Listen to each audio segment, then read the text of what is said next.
Good evening दोस्तों। अभी आपके बीच एक हॉट टॉपिक के साथ आए हैं। तो हॉट टॉपिक की शुरुआत असल में आज दिन में हो गई थी।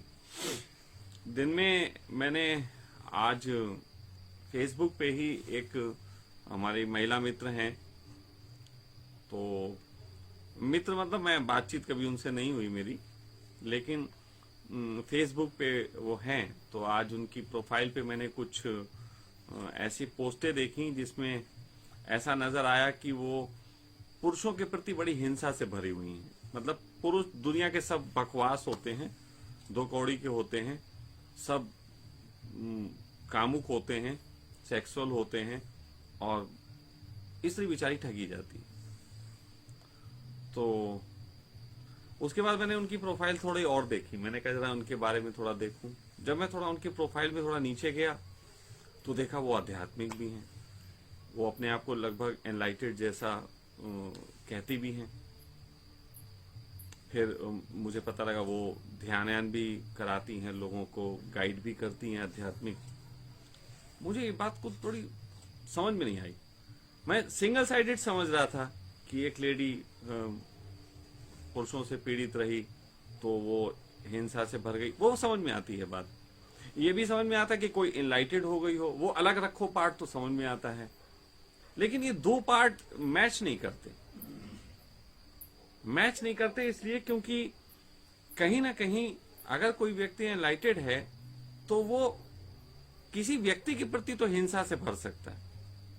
जैसे कि राम थे, राम कह सकते हैं कि रावण ने मेरी पत्नी उठाई, ये राक्षस गलत है, मैं इसको मारूंगा। लेकिन सारे राक्षस गलत होते हैं, उन्होंने तो राक्षसों तक को गलत नहीं कहा। विभीषण तो उनका मित्र बन गया था, वही तो राक्षस ही था ना। तो कहने का अर्थ ये है कि अगर इस तरीके का पाठ है तो ऐसे व्यक्ति को आध्यात्मिकता का गर्व कैसे हो सकता है। तो मैं इस पे थोड़ा चिंतन करने लगा कि यार ये क्या झंझट है, कैसे कोई ऐसा कर सकता है कि वो इतना कंफ्यूज हो कि अपने आप को एनलाइटेड भी एक तरफ मानता हो, आध्यात्मिक ऊंचाइयां छू ली उसने ऐसा भी मानता हो, और दूसरी तरफ परमात्मा के ही जगत के आधे पार्ट को पूरा उसने निंदा से भर रखा है। तो मैं जब इस पे चिंतन करने बैठा तो मुझे एक ऐसे गंजे व्यक्ति के बारे में पता लगा जिसकी दाढ़ी लंबी थी, टोपी पहन के अपने गंजेपन को छुपाता था। उसने कुछ बातें कही जिससे वो भटकी। तो उसकी प्रथम बात थी कि नारी और क्रांति ते छल कबड्डी आल ताल, मेरी मूछे लाल लाल। तो ये वो हमारे बचपन में कहा जाता था हमारे शहर में ना, जो बच्चे लड़ते थे, कबड्डी खेलते थे। तो उस आदमी ने एक बात कही, नारियों क्रांति। तो नारियों क्रांति उसने इसलिए कही कि भाई तुम अपने घरों में दमित हो तो थोड़ा लड़ो। लेकिन अब जाहिर सी बात है कि अभी अगर मैं एक भाई धंधा कर रहा हूं, आप सबको पता ही है मैं धंधा कर रहा हूं आश्रम का, मेडिटेशन का। तो इस धंधे के तहत अगर देखो तुम मूर्ख हो तो लोग मेरी पोस्टें नहीं पढ़ेंगे, तो मुझे लिखना पड़ता है कि मनुष्य मूर्ख है, पुरुष इस तरीके से मूर्ख बनते हैं, तो मुझे व्यक्ति का नाम नहीं लिखना पड़ता है। तो ऐसे ही जब किसी महिला ने उनसे प्रश्न किया होगा, या बहुत महिलाओं ने प्रश्न किए होंगे कि भगवान जी आप बोलें स्त्रियां बहुत सताई जाती हैं पुरुषों से, इस पे कुछ बोलें। तो भगवान जी ने भी सोचा कि यार मैं इनका नाम लेके बोलूंगा तो धंधे में थोड़ी चोट तो हो जाएगी, तो ऐसा करते हैं रामचंद्र जी पे बोलो। तो उनने रामचंद्र जी की धोती खींचना शुरू कर दी। बेचारे राम ने किसी का क्या किया। तो फिर इससे एक क्रांति खड़ी हुई, एक महिलाओं में, एक आध्यात्मिक महिलाओं में एक जबरदस्त क्रांति खड़ी हुई कि पति के साथ पिटने के बावजूद भी फोटो डालेंगी, माई लव माई लाइफ। लेकिन रामचंद्र जी को तो ऐसी गालियां देती हैं जैसे रामचंद्र जी ने इनका रेप कर दिया हो। ये जो स्थितियां हैं ना, ये कुंठित स्त्रियों के लक्षण हैं, ये नारियों क्रांति नहीं है। क्रांति तो तब होती कि अगर तुम्हें किसी से शोषण हुआ उसी को पटक दो, लेकिन शोषण हुआ तुम्हारा किसी के साथ और तुमने उस शोषण का चूतियापा दूसरे पे लाद दिया। जैसे मुझे कई बार कुछ महिलाएं बोल देती हैं कि पुरुष तो होते ही सब ऐसे, आप भी ऐसे ही निकले। तो मैंने कहा नहीं भाई, मैं दूसरा वाला नहीं हूं, मुझे दूसरे वाले से तुम कंपेयर मत करो, मैं मेरा वाला हूं। और मुझसे बात है तो सीधे करो, लड़ना हो तो सीधे लड़ लो, प्रेम करो सीधे कर लो, ये बेवकूफी दूसरे के कंधे का मेरे पे मत फोड़ो। तो वहां पे रामचंद्र जी के ऊपर किसी को फोड़ने की जरूरत नहीं। लेकिन मैंने देखा है बहुत सी महिलाएं रामचंद्र जी के ऊपर पोस्टें लिखती हैं ऐसी जैसी कि बस क्रांति घट गई। तो पहली तो भूल ऐसी क्रांति की है उस महिला को जिसने ये पोस्ट डाली थी, और दूसरी एक वो है जो अपने आप को आनंदित मान लेना, अकेले में बैठना। अब जिंदगी में पुरुषों के साथ होने से तो डर लगता है, तो वो महिला अकेली है, उससे ये भी पता लगा मुझे कि वो महिला अकेली है, उसकी जिंदगी में कोई पुरुष नहीं है। तो अकेलेपन को क्या नाम दें, है ना, नाम भी तो देना है। तो जैसे मैं कई बार एग्जाम्पल देता हूं, एक डीएस पांडा करके हुए हैं, एक आईजी थे हमारे देश में। तो वो आईजी थे, तो वो उन आईजी को वो कृष्ण की राधा बन गए। मैं सोचने लगा यार कि वो राधा बन के टीवी पे नाच रहे हैं, आईजी राधा बन के नाचना कितनी दिव्य घटना लगती है। लेकिन बड़ी बेहूदी इसलिए लगती है कि ये राधा का फैक्टर क्या है। फिर मैंने जब उस पर थोड़ा सा काम किया तो मुझे समझ में आया कि स्त्री के अंदर कई बार ऐसे लक्षण प्रकट होने लगते हैं कि वो पुरुष जैसी दिखने लगे। उसी तरीके से पुरुषों के अंदर भी कई बार ऐसे लक्षण प्रकट होते हैं कि उनके अंदर स्त्रियों जैसे भाव आने लगे, स्त्रियों जैसी कोमलता आने लगे। तो जब स्त्री जैसी कोमलता उनमें आने लगी तो भाई वो आईजी थे, अब आईजी को स्त्री जैसी कोमलता आ रही। तो ऐसी स्थिति में अब आईजी पढ़ा लिखा आदमी कैसे करके अपने, वो कहते हैं कि इस रिश्ते को मैं क्या नाम दूं, जो मुझे हो रहा है मैं कैसे बताऊं। तो अगर कोई पश्चिम में आदमी होता तो वो अपना ऑपरेशन करके स्त्री हो जाता और किसी पुरुष के जीवन में सुख लाता। लेकिन अब यहां के आदमी में इतनी हिम्मत तो है नहीं, तो वो अपने नपुंसकता को ढांकने के लिए एक उसने नया नाम दिया, मैं कृष्ण की राधा, क्योंकि हमारे यहां तो बताया गया सखी संप्रदाय है, तो वो सखी संप्रदाय के राधा हो गए, वो कृष्ण के राधा हो गए। तो उन्होंने इस रिश्ते को नाम दे दिया। ये नाम देना उसी तरीके से ये जो महिला हैं, पुरुष को तो जीवन में कोई प्रवेश करने नहीं देती, क्योंकि पुरुष इनसे कुछ ऐसा लूट के ले जाएगा जो कि ये बचा के परमात्मा के पास जाएंगी।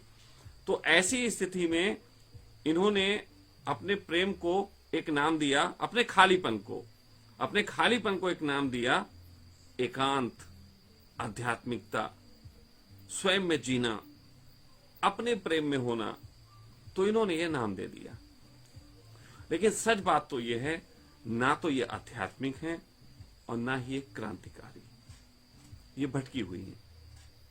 और ऐसी सैकड़ों स्त्रियां, बल्कि लाखों कहूंगा आज की तारीख में, कम है थोड़ी, करोड़ों है इस समय ऐसी, है ना, करोड़ों स्त्रियां इस तरीके की हैं जो भटक रही। और एक स्त्री पुरुषों के संबंधों में खटास का कारण पैदा करती, ये और अपने ही नहीं संबंध खराब करती, ये पड़ोसी के जाके भी खराब कराती। और जो खुश है उनको डिपेंडेंसी का एहसास। यस, हाँ, मतलब अगर जैसे कोई खुश है, जैसे अभी खुश है तो एक बोली, दिव्या है तो कोई खुश है तो वो बोली। अब इसको कई बार स्त्रियां मैसेज करती हूँ, कैसे कैसे करती कि आप तो डिपेंडेंट है, इंडिपेंडेंस आपको नहीं पता, इंडिपेंडेंट होना क्या होता है ये आपको नहीं पता। ठीक है, तो जैसे दिव्या कह रही कि उसको महिलाएं फोन करती है, तुम डिपेंड हो, तुम्हें डिपेंडेंसी है सखा के ऊपर, तुम्हें पता नहीं तुम्हारे है क्या। तो मैं थोड़ा सा बता देता हूं। दिव्या इस समय 2 कंपनियों की मालिक है, सारे खाते वही देखती है, उसी के नाम है। मुझे तो पासवर्ड भी नहीं पता, मैं जेब में पैसे नहीं, कहीं जाता हूं थोड़े बहुत पैसे दिव्या से मांग लेता हूं। This is the dependency. Wow, क्या तुम्हारे पति ने तुम्हें ऐसी डिपेंडेंसी दी? नहीं दी। डिपेंडेंसी जो है वो ऐसा फील कराना, पड़ोसियों के भी संबंध खराब कराना, ये एक चलन हो गया आज की तारीख में। ये एक मॉडर्न युग है। इस मॉडर्न युग में कि हम तो रहेंगे नहीं चैन से सनम, तुम्हें भी रहने नहीं देंगे, ऐसा वाला कुछ युग आ गया। तो मैं इस पे थोड़ा सा काम करने लगा, थोड़ा सा बातचीत करने लगा। फिर आज मैं मौलिक के साथ बैठा था, मौलिक हमारा मौलिक, तो मौलिक के साथ बैठा था। तो मौलिक ने भी 2-3 दिन पहले पोस्ट डाली थी, तो स्त्री इसको चाहिए, ऐसी चाहिए, वैसी चाहिए। तो ये बात करने लगा। तो प्रेम में होगा, प्रेम में स्त्रियां होती हैं, वो भी है प्रेम में, ठीक है। लेकिन मुझे लगा कि मौलिक को भी थोड़ी सी कुछ ज्ञान की बातें दे दूं। साथ साथ अगर मौलिक के कोई प्रेम में वो सुन रही हो तो वो भी ज्ञान ले ले, कोई बुरी बात नहीं है, अच्छी बात ही कहूंगा, बुरी बात नहीं कहता। असल में पहली बात तो हमें समझना चाहिए कि सभी संबंधों का मूल आधार क्या है। मेरा मानना है कि सभी संबंधों का मूल आधार है कि दो लोग एक दूसरे के साथ रहते हुए स्पिरिचुअल ग्रो में हेल्प करें। यह है मूल आधार। और स्पिरिचुअल ग्रो एक ही चीज का होता है, मैं जहां पे हूं, जिन बातों के कारण दुखी हूं, उससे मैं आगे बढ़ूंगा। दुख के कारण जानना, जीवन दुख है, महात्मा बुद्ध बोल रहा हूं इस समय, जीवन दुख है, दुख का कारण है, कारण के निवारण है। तो हाँ, निवारण ही दुख निवारण के कारण है ना। तो उन कारणों को पहचानो, सॉल्व आउट करो। तो उसी तरीके से जब बात चल रही थी, तो जीवन का मूल आधार जो है वो हमारे दुखों के पार जाने का। दुखों के कारण बहुत अधिक नहीं होते। मैंने कोई किताबें नहीं पढ़ी, लेकिन बहुत आसानी से लोगों को समझ के उन्हें गाइड करता हूं। आज सूत्र दे रहा हूं, तुम भी करो, कल से खोल लो सखा परिवार। सबसे बड़ा कारण है कि जब कोई दुखी होता है और तुम्हारे पास आता है, तो वो तुम्हें अपनी जिंदगी के बारे में कुछ बताता है, अपने दुख के कारण बताता है। विश्वास मानना, उसको लगता है कि इसके विपरीत कोई चीजें हैं जो हो जाती तो हम सुखी हो जाते।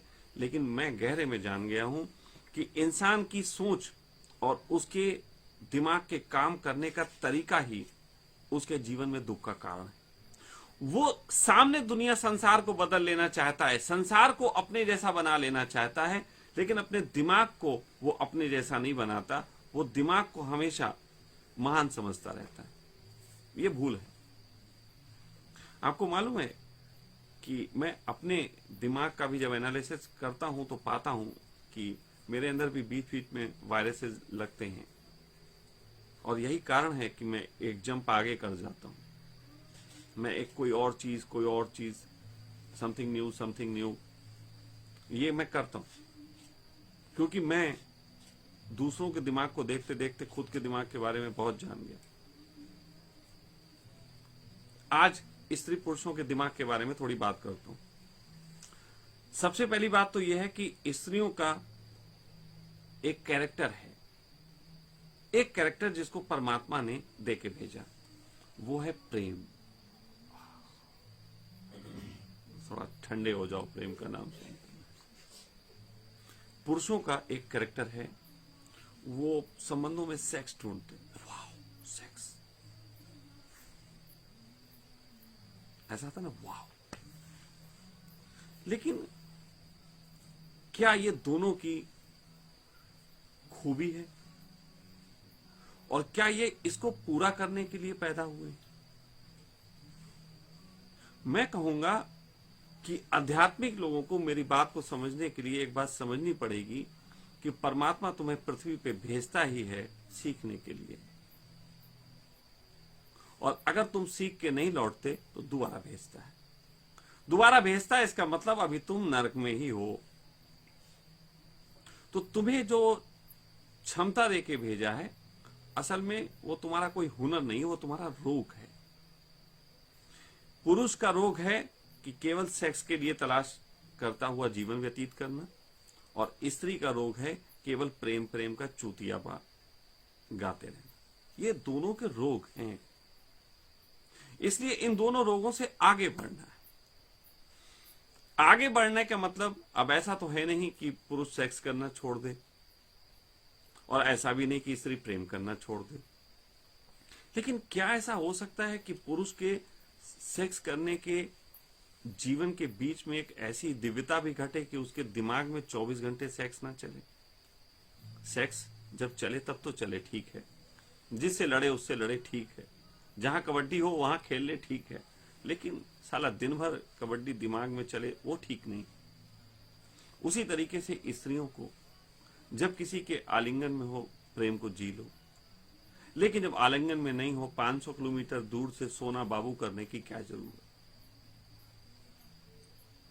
ये सोना बाबू क्या खाया क्या पहना, इसने बड़ा जीवन को नर्क बनाया। तो डेवलपमेंट तब है जब एक स्त्री अपने प्रेम को प्रेम के तरीके से जिए। वो ये तो कर सकती है, उसके हाथ में ये तो है कि वो चाहे तो आंख बंद करके किसी के प्रेम में डूब जाए, भाव में डूब जाए, ये उसकी क्षमता है। लेकिन वो दूसरे को भी अपने भाव में डुबो ले, ये उसकी आकांक्षा है। आकांक्षा रोग है। क्षमताओं का सही इस्तेमाल करना आपको राधा, आपको मीरा बना सकता है। लेकिन आपको अगर स्त्री इस तरीके से सोचे कि मैं तो प्रेम में डूबूंगी लेकिन किसी एक और को भी लेके डूबूंगी, तो विश्वास मानना वो उसके साथ दो घटनाएं घटेंगी।